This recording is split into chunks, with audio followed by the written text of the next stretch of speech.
Brilliance Audio presents Sleep Over by H.G. Bells, performed by Tim Campbell, Saskia Marleveld, Justine Eyre, P.J. Oakland, Alana Kerr Collins, Adenrele Ojo, Neil Shaw, Susan Erickson, Braden Wright, Prentice Oniemi, and Andrea Ems.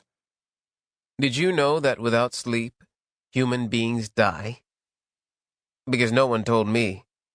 I mean, sure, us projectionist types, people that work in the night, we have messed up sleeping schedules. People in our lives are always telling us, we need to get more sleep, get better sleep, sleep between the optimal hours of 10 p.m. and 2 a.m. Thanks, Mom. But no one ever talks about what happens when people stop sleeping. We die.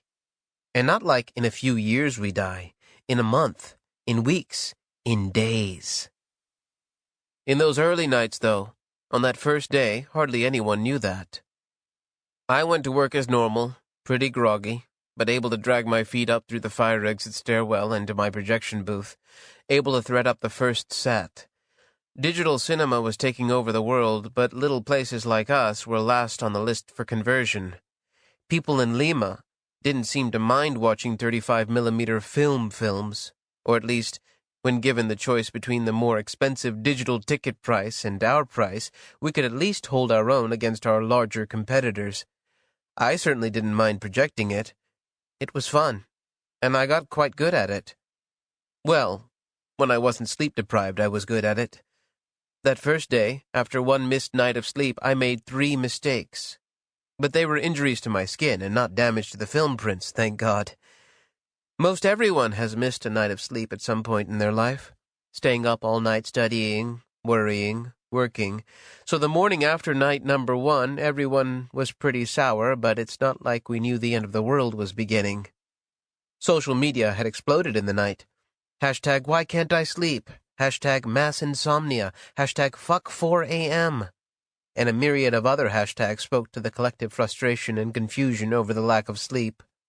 I didn't use social media a ton, but that's how overwhelming the response was. It still made its way back to me, even without a Twitter account, even without much of anything. Print news didn't have anything on it in the morning. It was too slow for that. But all the TVs in the tube and at the coffee kiosks had crawls of every sort of headline pulled from the internet. I made it to work okay and continued on, hoping to learn what had caused the night of sleeplessness after my shift. As usual, I went up to the booth to be alone without speaking to a single other employee. I threaded up for the day, feet dragging, head groggy, eyes sore. I took my break by the freight elevator that we used for film deliveries. It was the only place my phone got any reception, and the best place to catch the news while I took my break for dinner between the first evening set and the last, while most people were already in bed. The news had an expert on to say something about how solar radiation can mess with our brain function, but we normally don't notice it. Well, we sure noticed it this time, joked the anchor.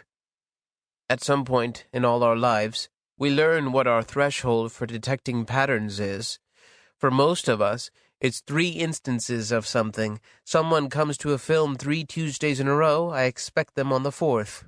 My bus driver every Friday is Julio, and he's wearing a pink knitted hat and has a strangely spiced coffee scent wafting around his driver's seat. After I'd seen his setup for the 3rd time, it was no longer remarkable. I expected it. But flip a coin 3 times and it comes up heads each time. Gotta be tails next, right? Even though the odds of it landing heads is exactly the same as it was for all 3 previous flips, 50%. Which is why we didn't get it right away. One night without sleep was still huge, don't get me wrong, but like I said, no one had ever talked about a sleep apocalypse before. It wasn't in the public consciousness that this would be our undoing. It was just something to excite the news media, to speculate over the water cooler about, to use as an excuse to say those terse words you've been holding back. Sorry, I'm just so goddamn tired must have been the phrase of the second day. Everywhere you went, people were grumpy and short-tempered, sour and mean. But that's not what you asked me to talk about, so I'll talk about that first day, the day after the first night.